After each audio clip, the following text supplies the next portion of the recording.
dernier, elle n'avait pas pu se tenir à cause de la première vague. Malheureusement, cette année, elle ne pourra pas se tenir à cause de la deuxième vague, mais nous souhaitions démarrer quand même cette séquence sur la promotion des technologies françaises en Inde, donc la French Fab, sans perdre trop de temps et garder ce webinaire pour donner un point de vue avec des témoignages très concrets sur l'état actuel de l'économie indienne et surtout de l'industrie indienne. Euh, Pourquoi on a voulu garder ça? Parce que la presse a été particulièrement négative sur l'Inde ces derniers temps, pendant le lockdown et la deuxième vague. Mais encore cette semaine, quand je vois l'article du Monde sur le grand bond en arrière de l'économie indienne, ça fait peur comme titre, ça fait peur comme contenu. Et il n'y a que des choses négatives qui sont rapportées en France sur la réalité de l'économie indienne. Alors certes, cette deuxième vague a eu des effets négatifs, on va en reparler. Cette crise sanitaire, comme en Europe d'ailleurs, quand on a eu la deuxième vague, a porté un coup à l'embellie qu'on connaissait depuis le début de l'année de l'économie indienne. Mais tout n'est pas si noir que ça. Les entreprises françaises en particulier, mais aussi indiennes, ont mieux résisté cette fois-ci. Et c'est ce qu'on va essayer de vous prouver là pendant une heure avec nos invités. On souhaite faire revenir sur le terrain les entreprises françaises, les PME, les ETI, que je remercie aussi, qui sont connectés aujourd'hui pour cet événement, qui vont pouvoir démarrer sur la plateforme B2B à partir d'aujourd'hui, le rendez-vous avec les contacts indiens. Et j'espère pouvoir revenir sur le terrain en septembre ou en octobre, où on prévoit avec la Chambre de commerce et les conseillers du commerce extérieur de monter une opération commune à Hyderabad le 8 octobre. Voilà, c'est un peu l'idée de ce report que nous avons voulu faire aujourd'hui, tout en gardant cette session parce qu'elle nous paraissait importante de vous dire un peu ce qui se passe en Inde. Donc, on a invité 5 responsables d'entreprise qui connaissent très bien le terrain et je les présenterai à tour de rôle. Christophe Join pour Lactalis India, Stéphane Vattel pour Axon Cable, Graziella Neuveglise pour Wipro Europe du Sud et France, Maël Imbert pour Soprasteria et Ram Divedi pour le groupe RN et la start-up Praveg. Ils ont tous des secteurs d'activité différents, des points de vue différents, des expériences différentes et je pense que tout ça permettra d'avoir un éclairage sur la réalité de l'industrie indienne. Ça sera conclu par mon collègue et ami président de la Chambre de commerce franco-indienne, Ifki Sumidanan, qui est lui aussi un industriel qui a dirigé des filiales françaises ici en Inde et qui a aussi un aperçu de ce qui se passe depuis quelques semaines et quelques mois maintenant sur l'Inde. Alors pourquoi avoir gardé ça? Parce que la relation entre nos deux pays est intense. Et là, pas plus tard que ce midi, Air Indienne, un nouvel avion humanitaire français s'est posé sur l'aéroport de Delhi avec de nouveaux équipements générateurs d'oxygène de PME françaises de la filière healthcare française pour aider et participer à cet effort collectif beaucoup de pays et de beaucoup de pays européens, dont la France, pour permettre à l'Inde de dépasser cette deuxième vague. Et je crois qu'elle est en train de le faire. On est aujourd'hui en présentiel dans nos bureaux à Delhi. Je crois que beaucoup de villes en Inde sont en train de revenir à un déconfinement progressif et c'est plutôt bon signe.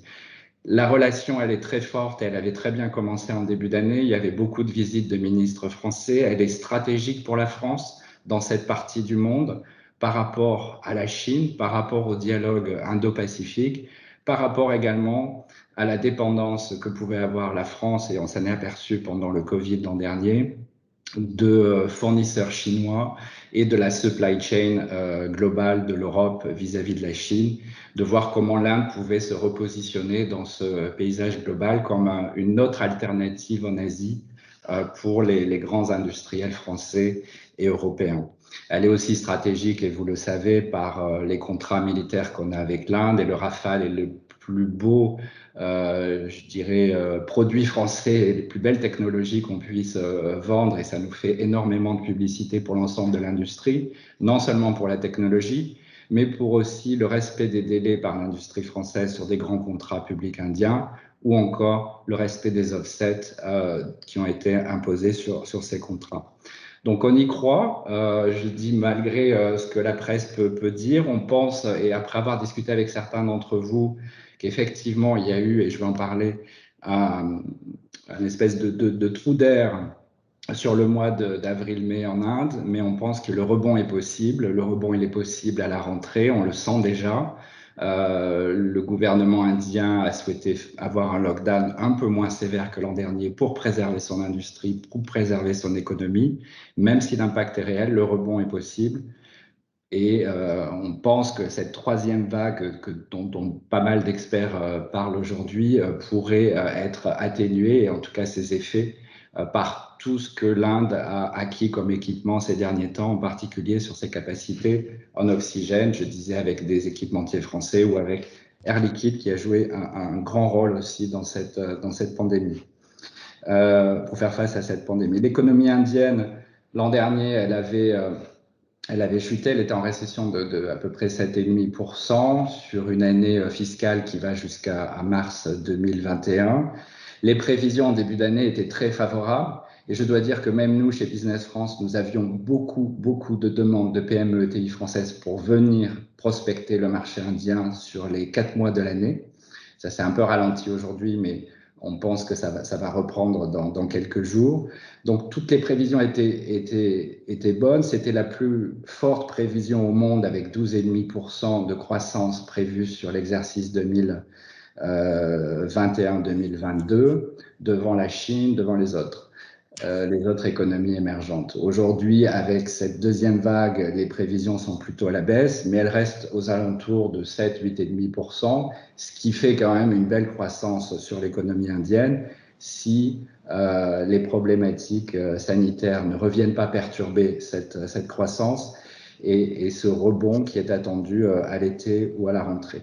Ce qu'il faut voir aussi, c'est qu'on se situe sur un marché où les matières premières et les composants aussi ont commencé à augmenter. Les prix, et on le sent sur l'industrie, sont relativement plus chers que c'était que l'an passé. Le prix de l'énergie aussi est en train d'augmenter. Donc tout ça peut avoir un impact aussi sur la performance de l'industrie indienne et on va en reparler. Je peux peut-être avoir le slide qui montre un peu l'indice de production en Inde pour juste vous montrer le trou d'air du mois d'avril. Voilà, avril 2020, c'était vraiment la cassure avec un lockdown sévère sur la première vague. Quand on voit comment on baisse depuis le mois de mars, donc vous voyez qu'on avait bien remonté l'année, même si l'effet de la deuxième vague n'est pas encore totalement imprimé sur cette analyse de Yes Bank. La baisse, elle est là, mais elle est moins élevée, moins forte que l'an dernier. C'est pour ça qu'on pense que le rebond sera davantage possible cette année.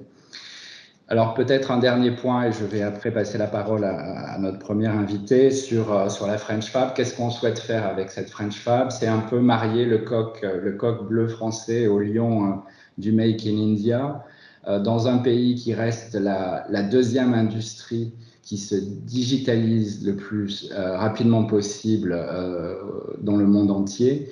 Je pense que et pour ceux qui viennent et qui fréquentent l'Inde régulièrement, on n'est plus sur cette Inde qui était un back-office pour les services informatiques, pour des tas d'opérateurs internationaux. On est vraiment sur des industries de pointe, sur un pays qui a beaucoup de start-up, et ça a été redit avant-hier par le Premier ministre indien à l'ouverture de Vivatech à Paris, avec 50 licornes indiennes qui sont recensées aujourd'hui. Donc un pays d'innovation, un pays qui produit pas mal d'équipements industriels, mais qui a aussi des centres de R&D axés sur la blockchain, l'intelligence artificielle et d'autres technologies qui donnent à l'Inde et à son industrie cette double image d'industrie encore à bas coût et peut-être avec des équipements très traditionnels dans certains secteurs, mais une industrie aussi qui peut être très performante, très moderne, très robotisée par ailleurs et qui devrait l'être encore plus. Donc nous souhaitons, dans cet effort du gouvernement, dans beaucoup de secteurs, y compris l'agroalimentaire,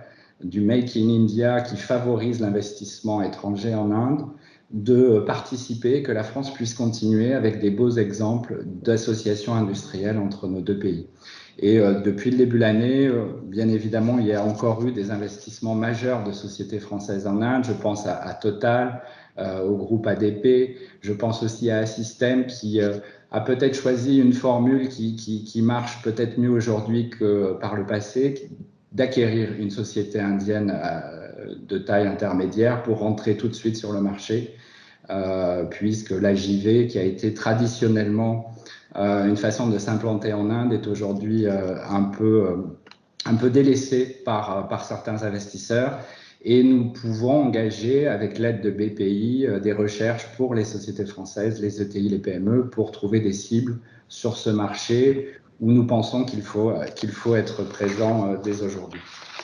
Voilà, alors je vais pas être plus long sur cette introduction. Je vais demander à Stéphane Vattier, qui est Global Manager pour Axon India, filiale de Axon Cap, de témoigner un peu sur comment lui a ressenti sur son secteur d'activité et sur son implantation en Inde la crise qu'on vient de connaître, comment il voit le rebond, quels sont peut-être les outils qui ont été mis en place puisque comme vous le savez, les échanges humains sont devenus, et les déplacements en particulier, les voyages professionnels extrêmement difficiles, et ça le reste encore. Hein, le vaccin indien Covishield n'est pas reconnu en France et en Europe, donc on ne peut pas, on est obligé, si on souhaite aller en France, de subir la quarantaine, si on n'a pas reçu un vaccin qui est reconnu en France. Donc voilà, tout ça a un peu bouleversé la façon de travailler des industriels français ici, et je crois qu'Axon, c'est peut-être un des meilleurs exemples qu'on ait d'une progression depuis 2004, au travers d'un agent au départ, puis après sur des programmes d'offset, d'une implantation qui est réussie et qui a été progressive pour amener l'industrie, enfin cet industriel français à investir dans une nouvelle usine à Bangalore. Voilà, je vous laisse la parole, Stéphane. Juste quelques mots pour vous exprimer. Donc, vous êtes sur un public français, pour ça qu'on parle en français, de PME, ETI qui sont basés sur tous les territoires français. Voilà, pour donner un autre éclairage. Bon, bonjour à tous. Merci Eric pour l'introduction.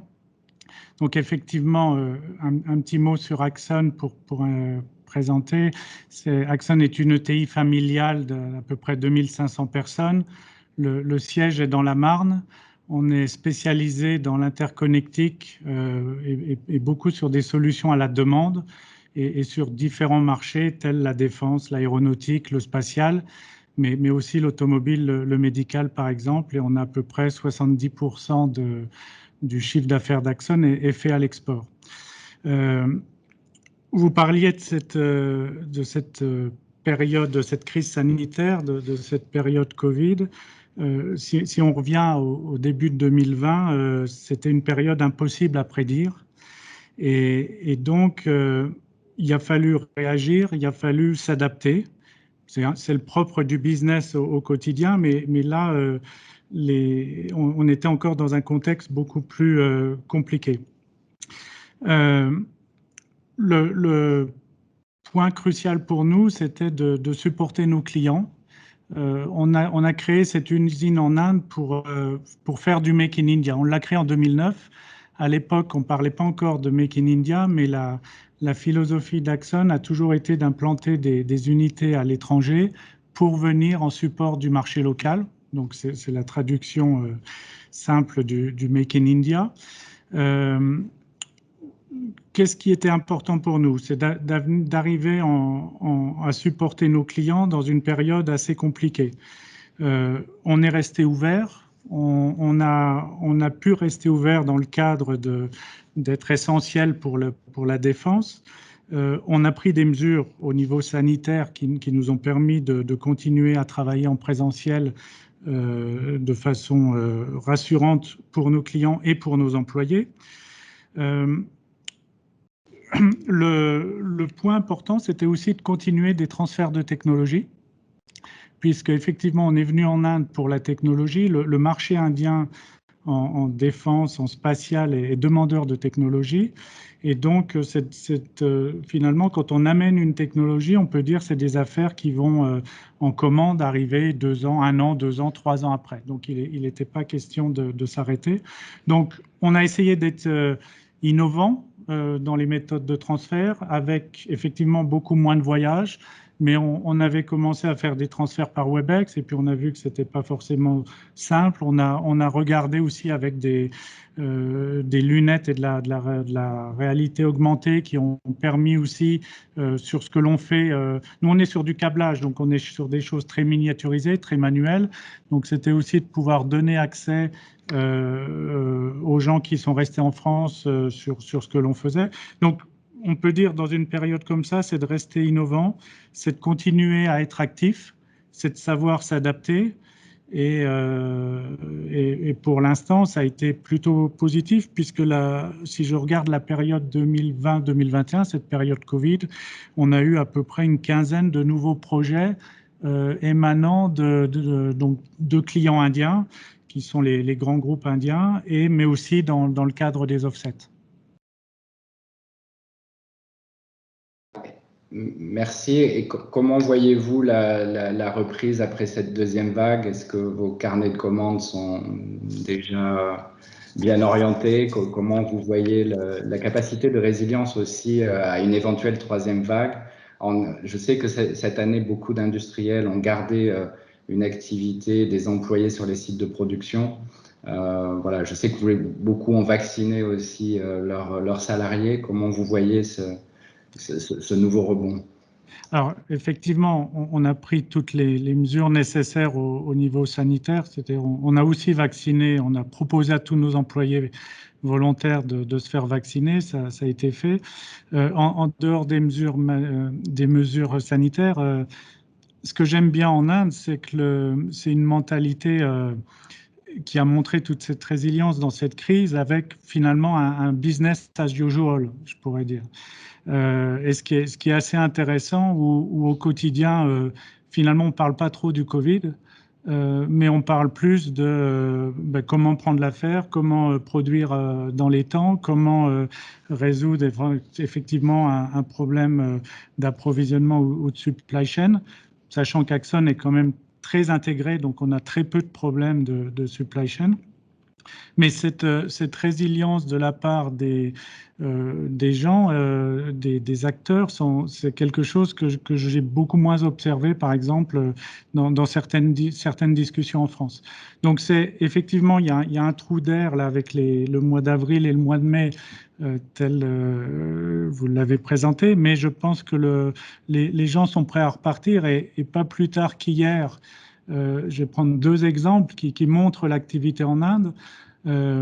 Un groupe important de défense nous visitait avec 3 personnes pour un nouveau dossier. Donc, ils ne se sont pas posé la question, ils se sont déplacés de Bombay jusque chez Axon. La deuxième chose, c'est que dans le spatial, une commande qui était en attente avant cette période, avant ce pic Covid d'avril-mai, nous a été signée hier soir. Donc on voit que le rebond dont vous parliez, Eric, est déjà actif, et quelque part, quand je prends mes employés ici, quand je prends que ce soit les cadres, les opérateurs ou les acteurs qui travaillent avec nous, ce pic, il est déjà derrière eux, pratiquement. Et ça, c'est intéressant parce qu'on va de l'avant, et c'est ce qu'on aime chez Axon. Et en fait, l'Inde nous montre exemple. Et effectivement, les publications qui sont apparues dans la presse, dans les journaux, m'ont aussi assez irrité. Mais sur le terrain, la situation est vraiment différente. Merci, je pense que ça conforte un peu cette idée que tout n'est pas si noir et qu'on a bien résisté cette année et il y a encore des opportunités intéressantes. Et peut-être une dernière question sur votre implantation et les conseils peut-être que vous pourriez donner à d'autres sociétés françaises, à la fois sur ce Make in India et de savoir avec qui on peut le faire ou pas, plutôt du 100% JV, et comment vous bénéficiez aussi du soutien, parce que vous servez plusieurs industries, de certains grands groupes français sur l'aspect offset. Bon, je ne me permettrai pas de donner de conseils parce que finalement, il y a plein de façons de venir en Inde. Nous, on l'a fait sur Capitaux Axon avec une société 100% Axon. Ça a un intérêt de pouvoir amener de la technologie. Encore une fois, nous, on est venu en Inde pour être au niveau technologique de l'Europe. Voilà. On a dû faire une JV parce que dans le cadre des offsets, c'était l'obligation quand on a créé la JV pour être Indian Offset Partner en 2010. Aujourd'hui, notre JV est à 74% de capitaux Axon. Donc, on est majoritaire et on est exécutif. Donc, ça nous permet d'amener de la technologie en Inde, ça nous permet d'amener des solutions et ça nous permet de renforcer notre position. Certains vont le réussir avec un partenaire. Nous, on a décidé de le faire sur nos propres capitaux.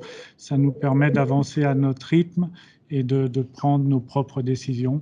Mais c'est peut-être un exemple qui n'est pas valable pour d'autres aussi.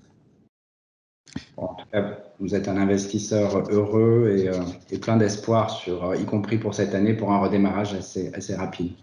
Si on regarde l'Inde, le potentiel, il est énorme. Donc effectivement, même si on ne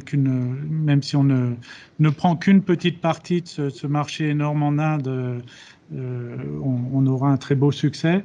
On est beaucoup en défense et en aérospace, mais il y a plein de marchés qui s'ouvrent. L'automobile, le médical va venir un peu, l'électronique, c'est aussi des marchés où on est en train de se positionner pour le futur et de ne pas rester sur un marché unique. Ok.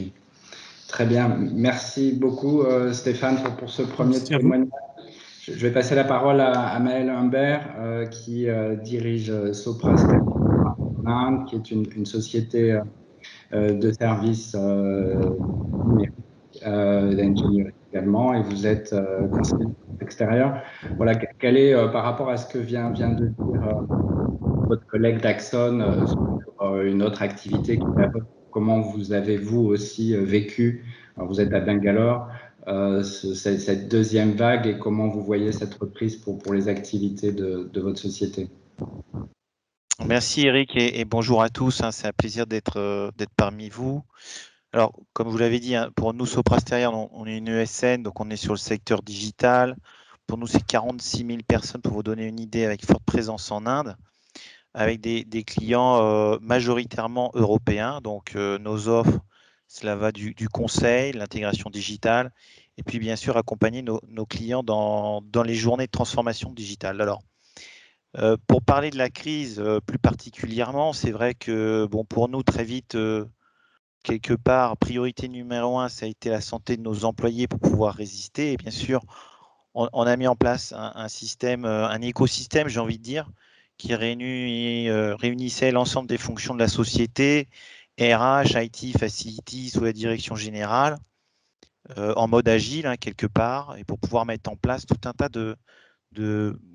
d'initiatives qui puissent traiter vraiment de la santé de nos employés. Donc, télétravail à nouveau, hein, puisque dans notre secteur d'activité, c'est bien évidemment plus simple de pouvoir le mettre en place. Donc, l'ensemble de nos collaborateurs ont été travailler à la maison. Un certain nombre de deadlines Covid, de l'aide à la vaccination également qu'on a commencé déjà depuis fin mai. En parallèle, je pense que pour nous, se poser la question de rassurer les clients aussi, hein. Et donc, de par de là, c'est la continuité de service, puisque dans nos métiers, on supporte des applications critiques. Ça peut être du 24/24, du 7 jours sur 7. Donc, notre priorité, ça a été vraiment, si vous voulez, de rassurer sur ce point.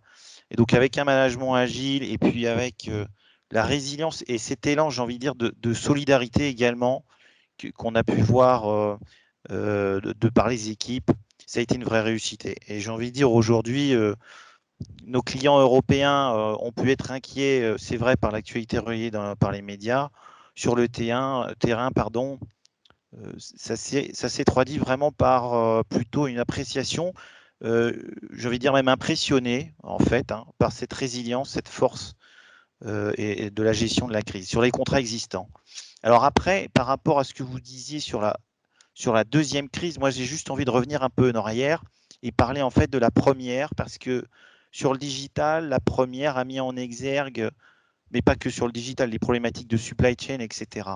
Et en fait, il a pu avoir des discussions même sur les modèles d'investissement sur Q3 2020, Q2, Q3, les entreprises se sont posées des questions, est-ce qu'on continue à aller en Inde, etc. Par rapport à ça, j'ai envie de dire, sur tout ce qu'on a pu constater sur l'informatique, quasiment l'unanimité sont arrivés en entrée 2021, et vous l'avez dit, par rapport à la croissance en Inde, avec des plans très concrets de continuer. Là, cette deuxième vague, ça a été plutôt, je dirais, une mise en pause peut-être de la croissance, parce que tout le monde est focalisé sur gérer l'existant et la crise. Mais en fait, les deux drivers forts qui ont amené les gens à investir à nouveau cette année et à ne pas reconsidérer le modèle, c'est-à-dire l'optimisation des coûts dans un contexte Covid, les coûts récurrents par exemple en IT. Et puis un deuxième point très important sur lequel on est central, c'est les nouvelles habitudes de travail en Europe et en France, hein, parfois où on a favorisé la proximité. Et aujourd'hui, la mise en place du télétravail, ça s'appuie sur des outils de collaboration. Et puis, les barrières de proximité qu'on avait peut-être auparavant, et on a parlé de voyage tout à l'heure, progressivement, ça s'est levé. Au contraire, ça a permis de, je dirais, naître de nouveaux projets. Et donc, finalement, ça a été porteur, j'ai envie de dire, de nouvelles opportunités pour nous. Donc, pour conclure sur ce point, malgré la crise, de notre côté, c'est vrai qu'on a pu signer de nouveaux contrats dans l'industrie. On démarre de nouveaux projets en Inde. On est toujours sur des secteurs porteurs, y compris donc sur l'industrie automobile, l'aéronautique, mais aussi l'énergie, le bancaire. Et puis, on a suivi aussi l'augmentation en charge, notamment sur le secteur du retail et e-commerce, qui a été très consommateur, j'ai envie de dire. Et donc, pour nous, l'embellie sur 2021 est toujours en cours. Il y a des gros projets à venir et ça continue. Merci, merci également pour ce message positif. J'aurais peut-être, bon, j'ai bien noté les secteurs porteurs hein, qui sont assez variés et qui finalement reflètent bien toute l'offre française de la French Fab. J'aurais deux questions. L'an dernier, on a vu que en pleine crise Covid, les Américains investissaient massivement dans ce pays, en particulier dans des opérateurs, justement, dans des plateformes de e-commerce, etc. Et il y avait ce bras de fer dans le domaine de la technologie, du numérique avec les Chinois. Comment vous avez un peu vécu voilà, cette espèce de tectonique quelque part, les Américains qui investissent massivement, les Chinois qu'on essaie de sortir. Est-ce que finalement ça crée une brèche aussi pour les Français dans le numérique? Et peut-être ma deuxième question sur votre vision de cette industrie 4.0 indienne, ce que je disais tout à l'heure, est-ce que elle est vraiment dans certains secteurs à un niveau de compétition internationale pour devenir un vrai hub international comme le sont les Chinois sur certains secteurs, où il y a encore des efforts à faire et des équipements à proposer pour qu'elle devienne aussi performante que l'industrie chinoise? Alors, bon, par rapport au secteur du retail e-commerce, alors c'est vrai que nous, la manière dont on l'a senti, il faut rappeler qu'on a plutôt des clients européens quelque part. Ça a été plutôt vraiment une façon de soutenir la demande, de pouvoir y répondre à cette demande beaucoup plus forte. Et donc, ça a été sur le domaine du ticketing, sur le domaine de l'achat en ligne, un certain nombre de mises en place de nouvelles infrastructures, de nouveaux investissements. Et donc, très clairement, sur le digital, j'ai envie de dire, il y a encore beaucoup de choses à faire des deux côtés. Hein.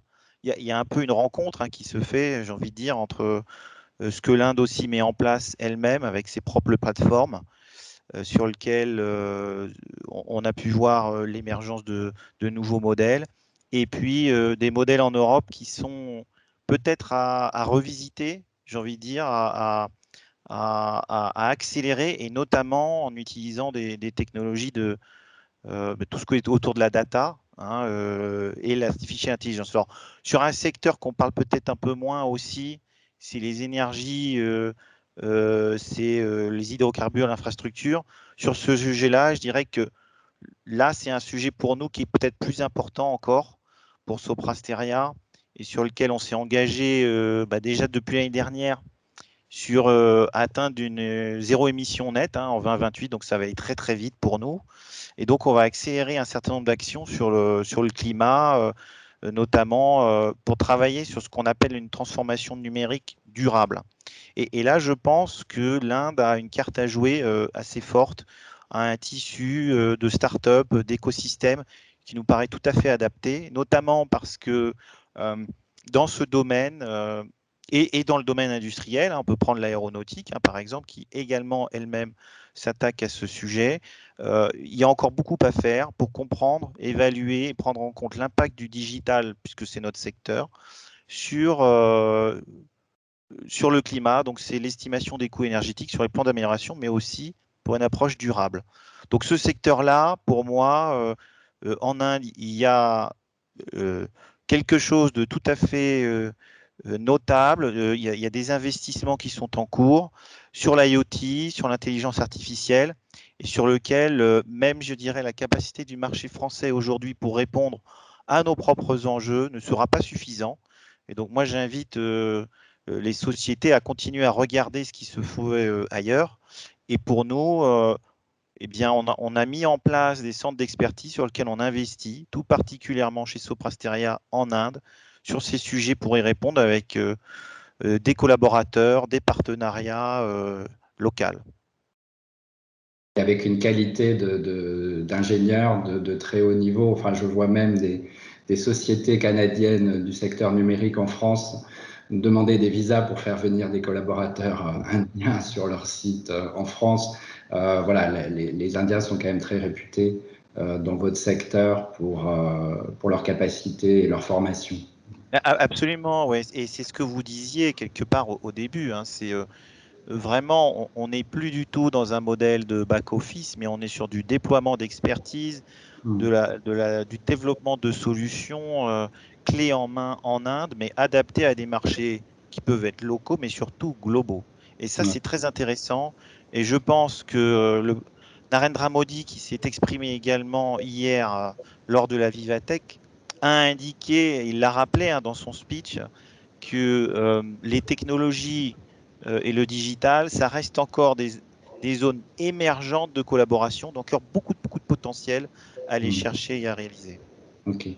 Merci, merci Maël pour ce témoignage au nom de Soprasteria. Je retiens ce que vous avez dit aussi sur l'aspect durable et protection de l'environnement. Je ne l'ai pas dit en introduction, mais dans ce partenariat stratégique entre la France et l'Inde, il y a un dialogue constant entre le Premier ministre indien et le président Macron sur les sujets environnementaux, climat.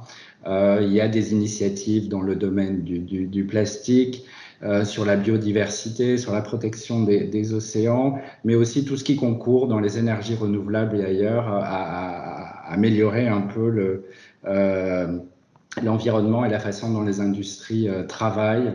Et effectivement, le digital peut être une solution intéressante. Je rappelle que Barbara Pompili, notre ministre de l'écologie, était en Inde fin janvier et qu'elle a lancé l'année franco-indienne de l'environnement et que nous aurons plusieurs séquences cette année aussi pour mettre en valeur des expériences franco-indiennes dans ce secteur-là. Je vais demander, merci Maël, à Graziella Neuve-Église qui dirige la filiale Europe du Sud du groupe, pour rester dans le digital, Wipro, du groupe indien. Donc là, c'est une vision, je dirais, d'une Française travaillant pour un groupe Wipro qui est dirigé aussi par un Français, qui est un des rares groupes indiens dont le CEO est d'origine française, qui sert énormément de secteurs, qui est très actif, très connu en Inde. Comment vous voyez depuis Paris finalement cette résilience indienne dans vos secteurs et comment vous voyez la façon dont votre groupe a pu aider peut-être d'autres industries à supporter ce choc? Bonjour à tous, bonjour Eric et merci encore pour cette invitation. Wipro est particulièrement honoré d'être invité à ce webinaire. Donc juste pour information, je suis Managing Director de la région Europe du Sud qui inclut donc la France, l'Italie, l'Espagne et le Portugal. En une minute sur Wipro, pour ceux qui ne connaissent pas notre société, on a 75 ans, on est né en Inde, on a démarré dans la production d'huile végétale avant d'évoluer vers les produits d'hygiène et on a migré vers l'IT en 81. Donc aujourd'hui, on est un groupe de 190 000 personnes dans le monde pour un chiffre d'affaires de 8 milliards. 30% sont réalisés en Europe et on a à peu près 77% de notre population, donc de nos employés qui sont en Inde. Hein, donc à peu près 150 000 personnes, j'y reviendrai tout à l'heure. Effectivement, notre CEO est français. Thierry Delaporte dirige le groupe d'ailleurs depuis Paris. Il a confirmé qu'il continuerait à le faire depuis Paris puisqu'on fait un gros focus sur l'Europe, particulièrement sur la France. Et donc ces deux éléments européens et français sont des priorités pour nous et pour notre stratégie globale. Au sujet de la crise, je vais articuler, on va dire, le débat en 3 points pour nous. Effectivement, comment est-ce qu'on a géré cette crise? Comment est-ce qu'on a rebondi et qu'on continue à rebondir avec nos clients post-crise? Et puis, notre opinion, on va dire, sur l'Inde et le fait que pour nous, effectivement, elle est confirmée, et plus que confirmée même, comme un acteur majeur et résilient. Sur le premier point et la gestion de la crise, comme je vous le disais tout à l'heure, on a à peu près 150 000 personnes en Inde, donc on peut dire qu'on a une expérience concrète et surtout à l'échelle du management de la crise. Alors nous, on s'est mobilisé sur, on va dire, 3 types de populations, nos collaborateurs, nos clients et puis la société au sens large. Donc concernant nos collaborateurs, on leur a apporté 3 types de soutien durant cette crise, un soutien médical, un soutien financier et un soutien psychologique. Donc sur le soutien médical, très concrètement, on a acheté et distribué des masques d'assistance respiratoire, plus de 1,2 million. On a distribué des masques papier, plus de 5 millions, des paires de gants, etc. On a également signé des partenariats avec plus de 100 organisations non gouvernementales, des hôpitaux de premier plan également, afin que nos employés et les membres de leur famille qui ne parvenaient pas à accéder à des soins dans les hôpitaux auxquels ils pensaient puissent être soignés convenablement. Ça, c'est pour la partie médicale. Financièrement, nous, on a étendu notre assurance médicale au cas Covid. Ce n'était pas le cas, évidemment, avant, puisque le Covid n'existait pas. Et on a proposé un prêt d'urgence sans intérêt pour toutes les dépenses liées au Covid qui dépassaient, on va dire, la couverture médicale classique. Sur le troisième point d'assistance à nos collaborateurs, donc la partie psychologique, on a créé des modules d'apprentissage en ligne sur le travail à domicile, sur ce que c'est qu'une gestion de crise aussi, pour les aider à traverser efficacement ces moments difficiles, tant sur le plan, on va dire, professionnel, mais aussi sur le plan personnel. Et puis on a développé très vite, dès avril, donc c'était quand même très très tôt, une application qui s'appelle OnSolve, qui a été créée pour on va dire, maintenir un contact permanent avec nos employés, donc par voie, par SMS et par email. Donc on a eu des checks réguliers de leur santé et du fait qu'ils étaient en capacité de se connecter. Donc ça, c'est pour la première partie, nos employés. Pour ce qui est de nos clients, évidemment, nos équipes ont été mises en télétravail très vite, dès mars, avec des systèmes de management et d'interaction sociale, on va dire, virtuelles. On a bien sûr mis en place des procédures sanitaires strictes pour les employés qui devaient impérativement se rendre au bureau ou chez les clients, de type prise de température biquotidienne, mesures de distanciation, etc. Je ne vais pas vous le refaire, on en entend parler depuis suffisamment longtemps. Pour les clients et pour le business, on a évidemment accéléré la digitalisation et le move to cloud à travers un plan qu'on a appelé Plan Delivery Covid, qui était construit autour de 70 mesures d'urgence pour continuer à assurer ce qu'on appelle le on time, on quality, on budget, autour de 6 grands thèmes. Donc le premier est évidemment le management de la workforce à distance. Je pourrais y revenir, on a mis en place des outils pour cela. Le deuxième est l'accélération, bien sûr, de la digitalisation et du move to cloud. Le troisième, et non des moindres, est toute la partie cybersécurité et la mise en place de solutions sécurisant l'accès à distance des systèmes pour nos clients, pour nous, mais aussi pour toutes les sortes de parties, enfin les partenaires qu'ils avaient, puisque notamment dans le manufacturing, beaucoup d'intervenants ne sont pas ni chez nos clients ni chez nous, et il y avait des vrais sujets de sécurisation des accès au système.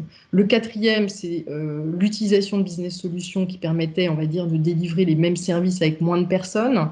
notamment des solutions d'assistance virtuelle pour tout ce qui est maintenance, etc. Là, j'illustre, hein, bien sûr, avec le manufacturing, mais il y a d'autres types d'illustrations si ça vous intéresse.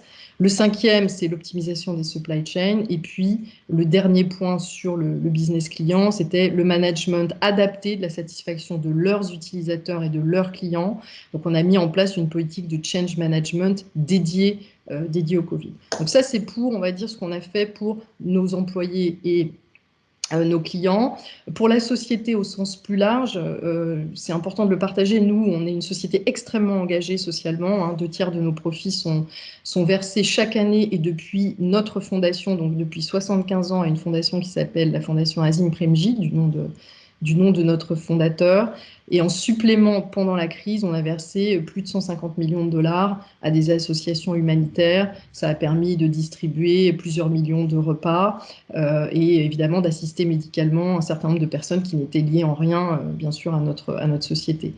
On a également pris la décision de transformer notre centre de Pune en un hôpital de 450 lits dédié au Covid, qui a été plein quasiment pendant toute la crise et qui a permis de sauver des gens.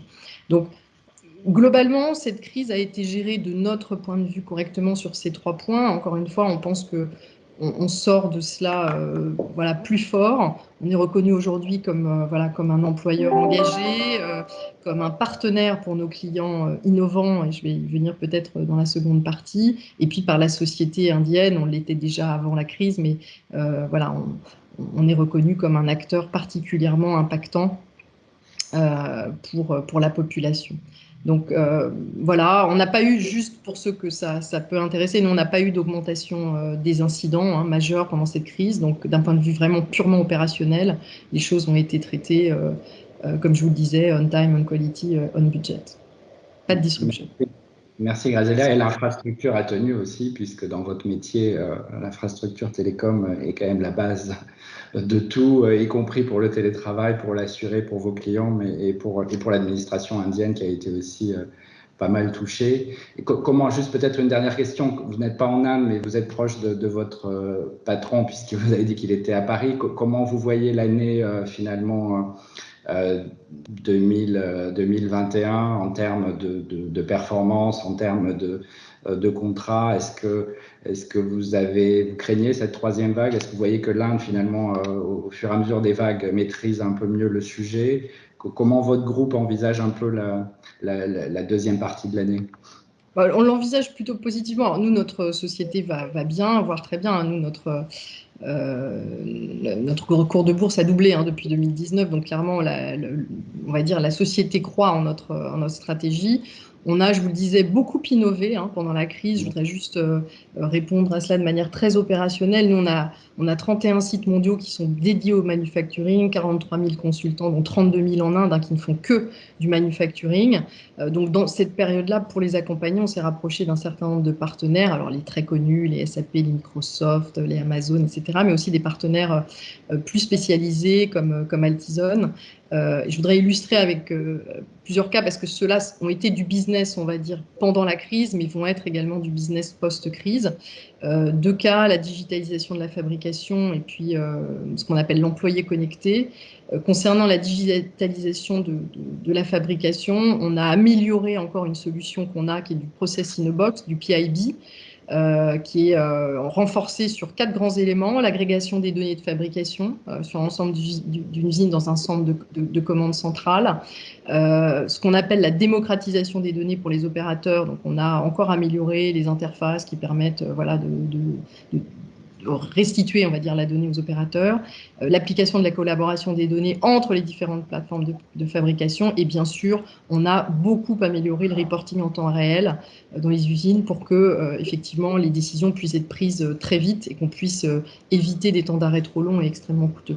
Donc ça, ce sont des solutions qui ont été vraiment mises en place et, on va dire, accélérées durant la crise, mais qui sont, on va dire, confirmées aujourd'hui comme des éléments de développement prioritaire pour nos clients. Sur la partie employé connecté, on a une solution qui s'appelle Clairvoyance. C'est un outil qui qui superposent, on va dire, des informations visuelles et des images d'objets physiques qui permettent à des techniciens d'exécuter, on va dire, rapidement des réparations sur le terrain et par ailleurs aussi de les prévoir mieux. Ça, c'est quelque chose qui a été extrêmement apprécié par nos clients parce que tout simplement, ça permet d'éviter les déplacements, de travailler à distance et évidemment de travailler de manière plus efficace. Et on est en train de continuer à la développer pour vous parler de la sortie de crise, pour notamment à des fins de formation. Donc, très clairement, on a été extrêmement actifs. Tout ce qu'on a mis en place aussi sur le click and collect, puisque vous en parliez tout à l'heure, donc là, je sors un petit peu du manufacturing, je vais sur le CPG. On a accompagné plus de 8000 magasins dans la mise en place de leurs solutions et dans la maintenance de ces solutions de click and collect. On a amélioré nos temps d'implémentation de plus de 20%. Encore une fois, contraints par la crise, mais on a trouvé des moyens innovants d'accélérer ces time to market. Et donc, globalement, voilà, on a été extrêmement innovants. On est plutôt, encore une fois, dire positif par rapport à cette crise, c'est très difficile de le dire comme ça parce qu'on sait les impacts humains que ça a eu, mais on s'est trouvé très résilient. Pour nous, je crois que c'était dit par le monsieur de Sopra tout à l'heure, l'Inde, c'est effectivement pour nous un endroit où on fait de l'innovation. On a 2 centres d'innovation dans le monde. L'un est à Bangalore, il est extrêmement actif. Et pour répondre à votre question sur est-ce qu'on y croit, oui, on y croit même plus en sortie de crise qu'en entrée de crise, tout simplement parce que l'Inde a montré qu'elle était résiliente. Par ailleurs, elle forme environ 400 000 ingénieurs par an, c'est-à-dire plus que l'Europe et les États-Unis réunis. Donc, déjà, pour être à l'échelle, voilà, je le redis, mais être à l'échelle, c'est extrêmement important dans notre industrie. C'est la meilleure, évidemment, la plus grande ressource d'ingénieurs au monde. Et même si on ne considérait, on va dire, que les Indiens diplômés anglophones et à niveau comparable, parce qu'il peut y avoir des écarts de niveau, à niveau comparable avec ceux qui sortent de nos écoles, ils sont quand même à 2500, 2600 par an. Donc voilà. J'ajoute un point là-dessus, je ne vais pas être trop longue, Eric, mais on a aussi maintenant de très grandes sociétés de la tech qui sont dirigées par des Indiens. Je pense que ça contribue beaucoup à la réputation de l'Inde comme pourvoyeur de talents opérationnels, mais aussi de leaders de très haut niveau. Si on pense à Sundar Pichai, Thomas Kurian ou évidemment Satya Nadella qui est encore plus connu. Voilà, on voit bien que l'Inde construit aussi ces leaders-là. Donc c'est important de le mentionner. Donc nous, on croit plus que jamais à l'Inde et on pense que même elle est confirmée comme un acteur extrêmement résilient pour la suite. Okay. Merci beaucoup Graziella, c'était je pense très, très complet, très instructif. Je sais que vous faites aussi beaucoup pour la formation et des 2 côtés d'ailleurs, autant les Français, les jeunes Français que les jeunes Indiens, que vous êtes très attachés sur le plan de la responsabilité sociale, vous l'avez dit, par vos fondations, mais aussi à entrer dans les initiatives que peuvent avoir aussi les autorités françaises dans ce pays pour favoriser les échanges universitaires, entre autres. Merci. On va passer sur un autre secteur peut-être un peu plus facile à appréhender parce que c'est celui de l'agroalimentaire. Je vois que Christophe Join, qui dirige le groupe Lactalis en Inde, nous a rejoint. Alors, entre les 2 vagues finalement de Covid, l'Inde n'a pas été totalement inactive puisqu'on a eu la réforme agricole, les protestations des fermiers indiens qui ont aussi beaucoup occupé la presse nationale, bien évidemment, la presse internationale avec même quelques stars d'Hollywood qui s'en sont mêlées, qui a bloqué beaucoup de routes aussi et Delhi notamment. Et tout ça pour faire passer une réforme qui doit faire de l'Inde grand producteur agricole, une nouvelle grande puissance agroalimentaire. Et nous, on voit, en tout cas chez Business France, un intérêt pour les équipementiers français d'être présents aujourd'hui sur l'agro-processing, de voir un peu vers où va l'Inde d'aujourd'hui dans le secteur agroalimentaire et de comprendre cette réforme et cette transformation. Et Christophe, vous me disiez que vous, pendant la crise, les vaches ne s'étant pas arrêtées de produire le lait, vous étiez quand même obligé quelque part de maintenir votre activité. Donc c'est la même question que peut-être pour les autres intervenants. Comment vous avez vécu cette 2e vague et comment vous voyez le rebond dans cette industrie agroalimentaire et puis et la consommation tout court en Inde? Ok, donc bonjour à tous. Je suis désolé, j'étais un petit peu en retard. Donc je suis Christophe Join, donc je suis donc responsable de l'entreprise Tiromala, qui appartient au groupe Lactalis. Je vais juste faire 2 petits mots sur Lactalis en Inde, 2 petits mots sur le marché de dérive, puis ensuite je répondrai aux questions, Eric, si possible. Donc, en fait, Lactalis est présente en Inde depuis 2014. Et comme le fait toujours Lactalis, c'est fait par acquisition. Donc, Lactalis a acheté une première entreprise qui est Tirumala, donc, que je gère, qui est dans le sud de l'Inde, pour à peu près 250 millions d'euros. Qui est une première acquisition en 2014, qui fait essentiellement du lait frais en poche et du curd, qui sont les 2 produits principaux utilisés en Inde. Ensuite, il y a une deuxième acquisition qui a été faite en 2016, une entreprise qui s'appelle Anik, dans le centre de l'Inde, centre-nord, une entreprise spécialisée dans le ghee étant un des ingrédients principaux d'utilisation pour la cuisine indienne, et également du lait frais. Et une troisième acquisition qui a été faite en 2019, c'est l'entreprise Prabhat, et là c'est du B2B, qui est près de Mumbai pour 260 millions d'euros, donc à peu près équivalent que Tirumala. Et eux, ils font essentiellement de la poudre, donc tout ce qui est la poudre qui est utilisée pour la production de chocolat, de biscuits ou autres. On travaille beaucoup pour Mondelez. Et également du fromage, donc beaucoup de cheddar qui est utilisé essentiellement en processed cheese. Par exemple, un de nos clients, c'est Domino's Pizza, donc tout le processed cheese qui est utilisé pour faire ensuite des pizzas ou des sandwichs.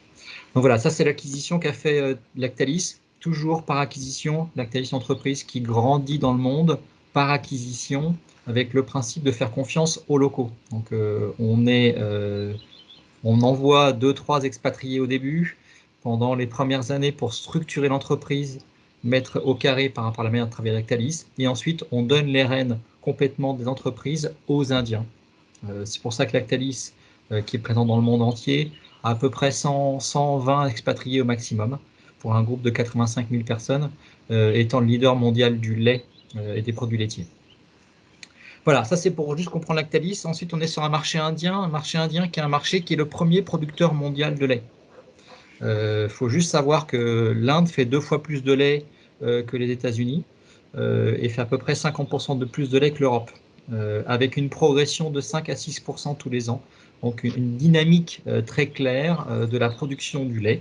C'est pour ça que le marché indien est le premier marché mondial de lait. Peu connu en ce sens-là, on n'imagine pas ça, mais c'est le premier producteur au lait au monde.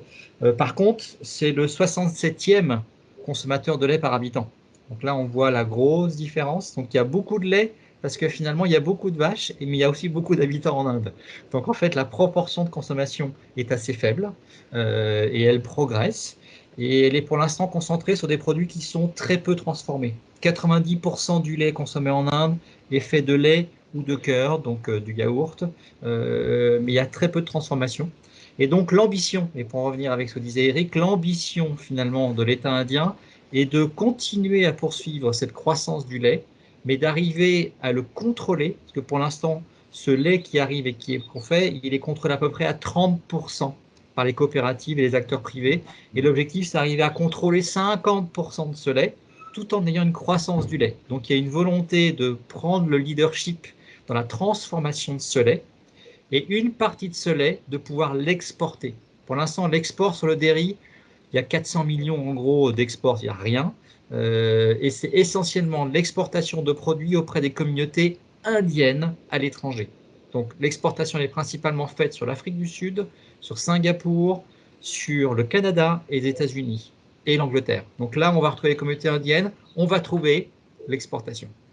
Donc pour revenir à ces questions, oui, il y a un avenir finalement de l'Inde dans cette volonté d'exportation.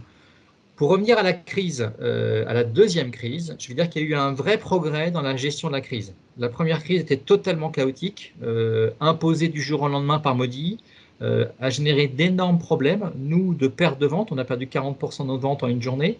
Mais le problème, c'est qu'on a aussi perdu la logistique, puisque finalement, ils avaient fermé tous les États entre eux. Donc, il n'y avait plus d'échange entre les États, alors que nous, le lait, on le transporte d'un État à un autre, et les produits, on le transporte d'un État à un autre. C'était très chaotique l'année dernière. La deuxième vague n'a pas été du tout appréhendée, donc la personne avait vu venir, donc ça a été une grande surprise de la voir arriver, parce que tout le monde pensait au mois de mars que c'était fini.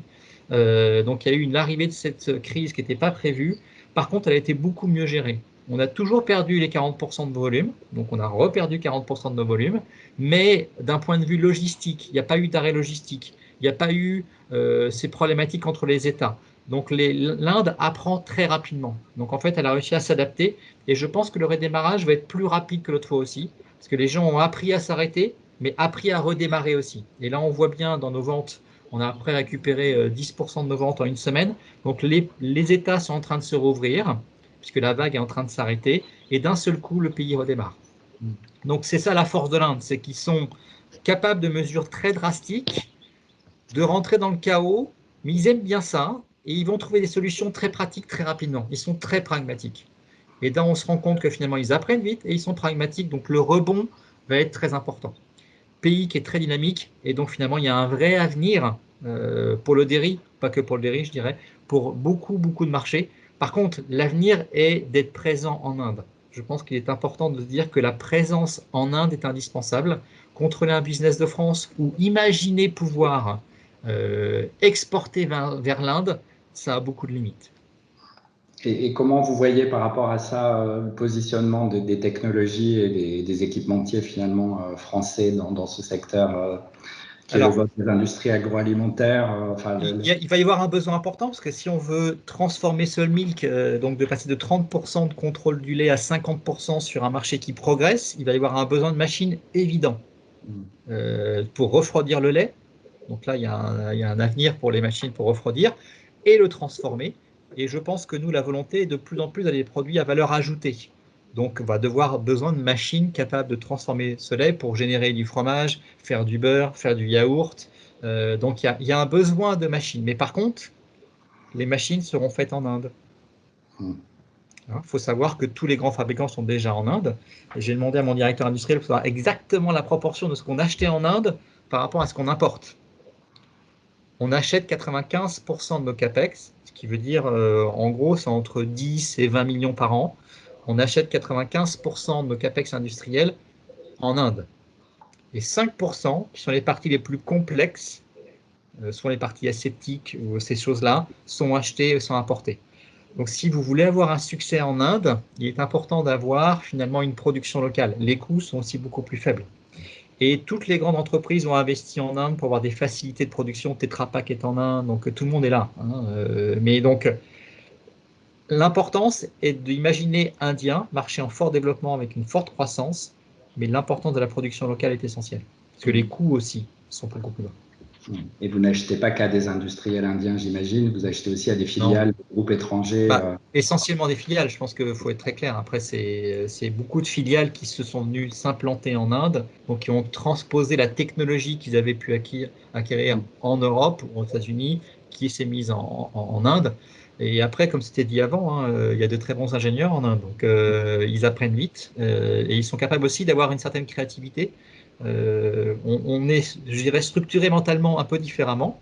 C'est aussi la complexité d'entrer en Inde, mais aussi c'est un avantage, c'est qu'ils ont une créativité qui est différente de la nôtre. Donc ils sont capables aussi de trouver des solutions que nous, on n'aurait pas trouvées. Et ils sont beaucoup plus pragmatiques. Donc, et ils adorent les problèmes. Un Indien devant un problème, c'est le plaisir parfait pour un Indien. Un problème à résoudre, c'est super. Merci. On sent l'expérience et la présence depuis quelques temps en Inde. Mais moi qui ai à peine un an de présence, j'ai déjà compris ça aussi. Merci beaucoup, Christophe. Je vois qu'on est un petit peu en retard. Je vais passer la parole à Ram Dwivedi qui, au-delà d'avoir cette double culture franco-indienne, a développé ici pour un grand groupe français, le groupe RN, des activités dans divers secteurs et notamment dans le froid industriel, dans l'énergie. Il est aussi à la tête co-founder d'une start-up qui se positionne un peu comme le concurrent de Tesla à Bangalore sur de l'automobile électrique haut de gamme. Ram, comment toi tu as vécu cette deuxième vague en Inde? Tu viens d'arriver à Paris là, en mission, donc tu as subi aussi ces contraintes sur le voyage, mais comment s'est passé pour l'ensemble de vos activités cette deuxième vague et comment tu vois, je crois que vous vous arrêtez pas, vous continuez à investir, y compris dans la start-up, aller chercher des talents aux États-Unis aussi en plein lockdown pour les faire venir à Bangalore. Comment toi tu as vécu cette deuxième vague? Très bien, tu m'entends bien? Ouais, on te voit pas, mais on t'entend. Comment? On ne te voit pas, mais on t'entend parfaitement. Attends. Je me remets la caméra. Tu me vois ou pas? Là, c'est bon. Ouais, super. Ouais, non, nous, c'est beaucoup mieux passé que la première. La première était un peu difficile. On a un truc qui a été compliqué, c'est on fabrique une usine de batterie assez grande. On est voisins d'Exxon d'ailleurs à Bangalore. Et ça, du coup, on a eu un mois de délai sur les travaux, enfin sur la construction du site qui a été, c'est toujours été un peu compliqué. Mais sinon, non, tout continue comme avant. Nous, il n'y a pas eu de différence. On a continué en présentiel avec quelques règles forcément et qu'on a vacciné tout le monde dans les bureaux. Mais on a continué comme avant. Donc ça marche bien. Sur juste Pravec, une voiture qui fait des voitures électriques de luxe en Inde, on est 150 à peu près. Et on a continué à recruter 3 personnes par semaine durant la crise, au pic de la crise, alors qu'on était à 2 avant, donc on a même accéléré les recrutements. Comme tu disais, je suis allé dans la Silicon Valley parce qu'il y a quelques talents qui ne disent pas vraiment en Inde dans le monde de l'automobile. Donc on a débauché des gens, pour ne pas les citer, de Lucid, Tesla, Rivian et ainsi de suite. Donc 25 personnes. Donc c'est des Indiens qui vivent là-bas, parce que ces boîtes-là ont 30% d'Indiens à peu près dans les effectifs. Donc on les a fait revenir en Inde, on fait du reverse brain drain. Donc ça marche toujours bien. Et non, franchement, le business marche bien. Pour RN qui fait de l'investissement dans la décarbonisation, donc c'est une boîte où je suis actionnaire de la JV indienne avec un ami, qui est une boîte française. Ça marche bien aussi. On a 2 usines qui tournent, qu'on pas arrêté. Les 2 sont dans le nord de l'Inde. Donc non, tout se passe bien honnêtement. Parfait. Et comment tu vois ce rebond là, cette sortie de crise côté industriel? L'automobile, on sent aussi que ça bouge. Enfin, les Français investissent. Renault est là. PSA venait de lancer Citroën juste avant cette deuxième vague. Donc on sent qu'il y a un frémissement assez fort dans l'automobile et surtout dans l'électrique, bien évidemment. Comment tu vois les perspectives là jusqu'à la fin de l'année dans tes 2 industries principales? Moi, je suis géopoliticien de formation, donc j'ai souvent une vision assez macro. Ce qu'il ne faut pas oublier, c'est que l'Inde, une crise, bon, ça peut arriver. L'Inde a sorti 30 millions de gens de la pauvreté ces 20 dernières années. Ça fait 600 millions de personnes. Ces 30 millions de gens, tous les ans, c'est la moitié de la population française qui se met à consommer, qui prend l'avion, qui va, pas tout le monde, mais enfin, qui va commencer à avoir un mode de consommation avancé. Il en reste 700 millions, donc il reste encore des dizaines d'années, des décennies de croissance dans ce pays-là. Et peu importe les crises, peu importe les partis politiques au pouvoir et ainsi de suite, les 20 dernières années l'ont montré, il y a un énorme marché tous les ans qui se fait en Inde et les gens ont besoin d'acheter des vêtements, de boire du lait, d'avoir des véhicules et ainsi de suite. Donc ça, il n'y a pas vraiment de différence dessus. Vous pouvez regarder un moment précis et dire qu'il y a eu une année ou un trimestre ou une crise ensuite qui ont fait que ça a un peu impacté le pays. Mais globalement, c'est le plus grand marché ouvert au monde. Moi, je le vois par exemple, pour faire de l'investissement dans les startups, c'est la meilleure année qu'on ait jamais eue. Alors qu'il y a eu une crise importante, on en est à 15 licornes. Alors, on n'a pas atteint la moitié de l'année. 15 licornes, c'est ce qu'a fait la France en 20 ans. Et la France a un super écosystème startup. Je ne le compare pas du tout à un petit pays, je le compare à une puissance majeure des startups.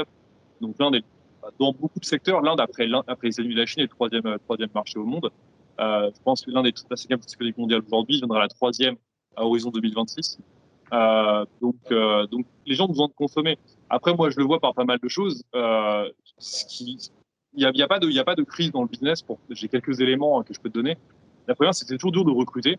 J'ai pas vu de baisse dans le prix de recrutement des ingénieurs. Ensuite, c'est toujours assez cher. On a l'image. Si vous voulez des gens de qualité en Inde, c'est pas si peu cher que ça. Il n'y a pas l'URSSAF, mais sinon, ça reste assez cher. C'est dur de trouver des bureaux. On a pris 10 000 mètres carrés de nouveaux bureaux pour Pravec à Bangalore, encore une fois, juste à côté de chez Axon. On n'a pas eu un prix incroyable sur les bureaux par rapport à avant la crise. Si vous allez au Taj Mahal, je pense qu'effectivement, il y a beaucoup moins de gens qu'avant. Le tourisme, c'est un des secteurs qui a pas mal été impacté en Inde, mais c'est un petit secteur pour l'Inde. C'est même pas 1/5 de ce que la France en tourisme, alors que c'est un grand pays. Mais par contre, si vous prenez les vols business entre Delhi et Bangalore, que je fais toutes les 3 semaines, les vols sont pleins. Il y a des vols tout le temps, les gens prennent l'avion. Moi, même en plein milieu de la crise, je prenais toujours l'avion. J'ai fait 80 000 km depuis le début de l'année en avion. Donc ça tourne toujours, tout ce qui est business tourne toujours. Ok, merci Ram. Peut-être une dernière question sur les conseils pratiques justement pour démarrer un business ou vendre en Inde. Comment tu vois des conseils à donner à des PME françaises qui prospectent le marché ou qui ne sont pas encore installées, de ta propre expérience pour installer le groupe ici, RN notamment? En fait, j'en ai beaucoup et je donne des cours dans pas mal d'endroits là-dessus. Déjà, je pense que se poser la question si vous posez la question est-ce qu'il faut venir en Inde, c'est une mauvaise question. C'est comment on vient. C'est ça la vraie question. Et après, je pense qu'un des trucs qu'il faut apprendre à faire en Inde, c'est un concept parmi beaucoup. C'est pas le seul conseil donné. C'est le micromanagement. C'est un modèle de management qui est très très différent des équipes. Et si je peux vous donner un conseil super pratique, c'est utiliser WhatsApp. Faites des petits groupes pour quand vous commencez. Après, quand vous avez une entreprise à 100 000 personnes, ça marche plus.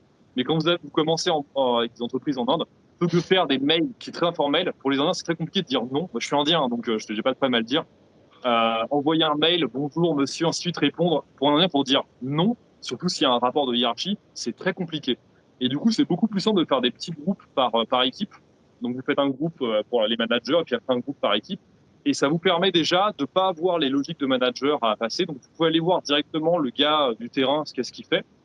Et pour un Indien, pour lui, pour pouvoir dire j'ai pas compris quelque chose ou c'est pas très clair ou je galère, ainsi de suite, c'est beaucoup plus simple de le faire par un outil comme WhatsApp.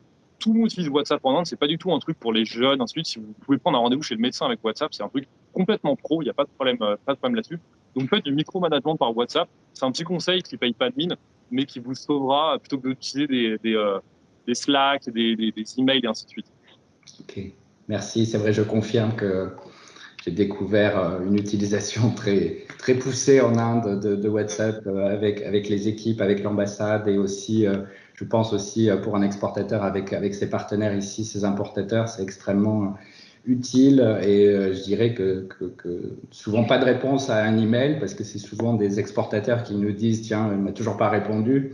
Un WhatsApp peut entraîner une réponse immédiate de la part d'un partenaire situé en Inde. C'est vrai que ça paraît basique comme conseil, mais c'est une vraie réalité de la façon dont les Indiens ont intégré cet outil-là dans leur activité quotidienne de management des affaires. Merci Ram. Je voudrais pas trop dépasser. Voilà, on a 10 minutes de retard. On va finir en 5 minutes. Je voudrais laisser le mot de la fin à notre partenaire de la Team France Export, Sumit Anand, qui est donc président de la Chambre de commerce franco-indienne, qui a sa propre activité de conseil de groupe français ici, qui a dirigé des filiales françaises, notamment dans l'agroalimentaire. Sumit, est-ce que tu peux un peu nous donner ton avis tout en faisant un peu la conclusion de ce panel Et vraiment, je remercie tous les intervenants parce que je pense que c'était très riche sur ce que vous avez appris de cette deuxième crise, la façon dont vous voyez, et je pense que tout le monde est très positif et réaliste. On n'est pas totalement stockholmisé pour dire venez en Inde parce qu'il faut venir en Inde. Je pense qu'il y avait des vrais arguments. Et dans des secteurs aussi variés que l'agroalimentaire, le numérique ou le câble. Voilà, comment toi tu vois aussi la façon, tu as vécu plusieurs crises en Inde et tu conseilles des groupes français depuis très longtemps. Voilà, pour conclure et donner une image un peu plus positive que la presse aujourd'hui. Merci Eric, merci. C'est honnêtement, je pense tout était dit déjà dans cette séminaire. Merci beaucoup aux intervenants et je pense que tu as bien résumé la situation. Je pense, si j'apporterais juste un élément un peu différent de notre monde, un peu écosystème français, c'est les résultats des entreprises indiennes et comment ils ont vécu cette dernière année de crise, trimestre par trimestre. Et en fait, ce qu'on voit clairement, c'est que les résultats étaient jamais aussi bons ce dernier trimestre qu'avant, que les entreprises ont fait des gros ajustements dans leur business model et ils ont trouvé la rentabilité parce qu'il n'y a pas vraiment d'aide gouvernementale importante en Inde. Et donc, ils étaient clairement en train de rebondir juste avant cette vague qui était un peu inattendue, comme je pense Christophe a dit tout à l'heure. Et à mon avis, pour le moment, c'est une petite pause, comme quelqu'un a dit tout à l'heure, et le rebond de l'économie va continuer. Donc, je pense ça, c'est une bonne signe, parce que si les entreprises locales vont bien, ça va dire que nous aussi, on peut progresser. Au niveau de Insight, qui est mon cabinet de conseil, on parlait tout à l'heure, Eric, nous, on conseille des clients dans le secteur de la consommation, de l'industrie et aussi dans l'infrastructure. Honnêtement, on n'a pas eu autant de demandes ces derniers mois depuis pas mal de temps. Donc, moi, je suis très optimiste sur l'intérêt que les entreprises françaises portent vers l'Inde et les entreprises étrangères en général. Je pense que la COVID, c'est une crise, ça crée des opportunités. Et comme Vipro, comme on a parlé tout à l'heure avec Vipro, je pense il y a plein de nouvelles opportunités qui vont venir. Et je pense avec la vaccination dans le monde occidental, on voit bien un retour à la vie normale avec la vaccination. Donc, quelque part, ça nous donne aussi la conclusion de cette pandémie. En Inde, on sait qu'on est sous-vacciné aujourd'hui. Je pense que c'est un peu une déception pour des gens comme moi qui, au début de l'année, on aurait souhaité que l'Inde aurait vacciné beaucoup plus rapidement. Je pense que le gouvernement indien a compris. Le Premier ministre Modi était sur la télé il y a 10 jours, simplement pour dire qu'il a compris et qu'il va faire ce qu'il faut pour qu'on se fasse vacciner. Donc, à mon avis, d'ici la fin de l'année, on sera beaucoup plus vaccinés et même si on a une troisième vague peut-être entre-temps, on va commencer 2022 un peu comme la France est en train de commencer actuellement à vivre ou un peu comme les États-Unis vivent déjà depuis quelques mois. Donc, je suis très optimiste sur 2022 et sur la suite. Je pense que tout était dit. Honnêtement, l'Inde, pour tout le monde ici, ce qu'on a appris aujourd'hui, c'est un pays attirant. C'est qu'on peut réussir. Il faut s'habituer et qu'on peut s'aimer. Et on voyait la sourire quand on voyait Ram parler de l'Inde ou Christophe parler de l'Inde ou même Stéphane. Même si on est étranger, on vit en Inde, on peut s'aimer. J'ai parlé avec un patron d'un groupe, d'une filiale d'un groupe de CAC 40 tout à l'heure aujourd'hui.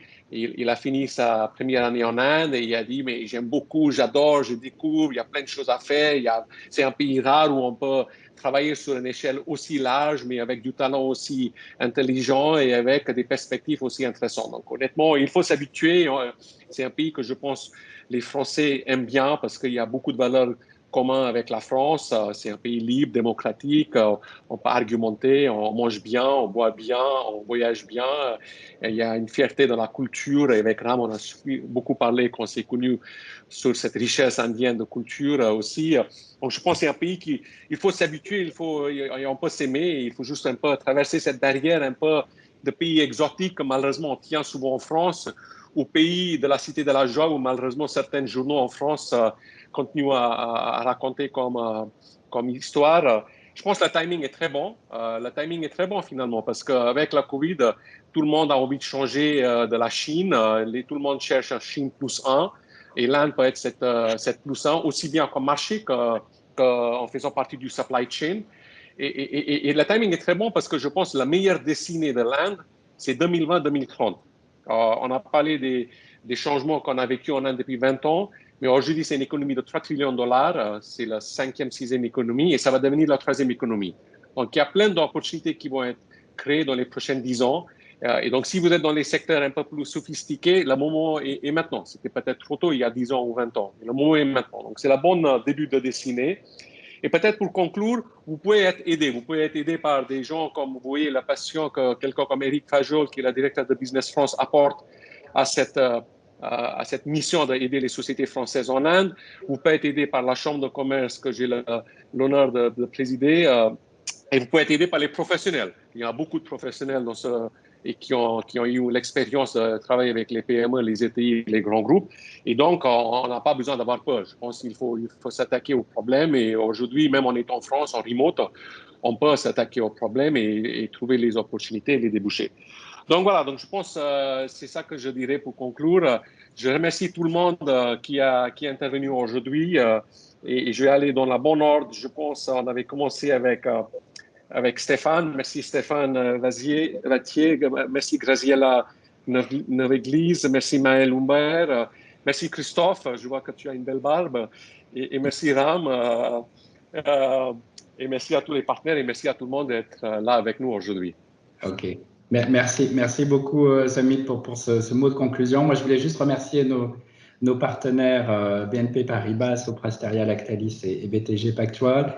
Vous donnez rendez-vous à Hyderabad, j'espère, avec la Chambre de commerce et des conseillers du commerce extérieur de la France au mois au mois d'octobre, en espérant que notre ministre de l'Industrie, Agnès Pannier-Runacher, qui avait prévu d'être aujourd'hui avec nous à Bangalore, puisse se rendre en présentiel avec une délégation française au mois d'octobre. On travaille là-dessus pour qu'elle puisse être en Inde sur un premier voyage d'un ministre pour la rentrée. Dire que la plateforme B2B, vous voyez notre agenda qui est assez complet sur le deuxième semestre, dire que la plateforme B2B de ce French Fab India sera ouverte le 23 juin, que vous pouvez venir en Inde. On a, pas plus tard qu'hier, encore eu des avis favorables de l'ambassade indienne qui émet des visas business pour venir en Inde. Et dans la réglementation française, vous pouvez venir en Inde pour un motif impérieux économique. En revanche, il est encore très difficile d'inviter des Indiens, des partenaires indiens en France. On a essuyé plusieurs refus. Voilà, je pense que les choses pourraient s'améliorer début juillet. Enfin, on l'espère. Pour l'instant, ça reste compliqué. Voilà, donc on espère en tout cas vous avoir motivé pour ce marché indien. Je remercie, comme l'a fait Sumit, tous nos intervenants et j'espère vous revoir en présentiel en septembre en Inde. Et sinon, le prochain rendez-vous sera Ambition India, qui est notre événement annuel. Cette année, ça sera au Sénat en présentiel le 29 octobre, mais vous recevrez l'information d'ici là. Voilà, bonne journée, bonne fin de semaine à tous et à très bientôt. Merci. Au revoir. Au revoir.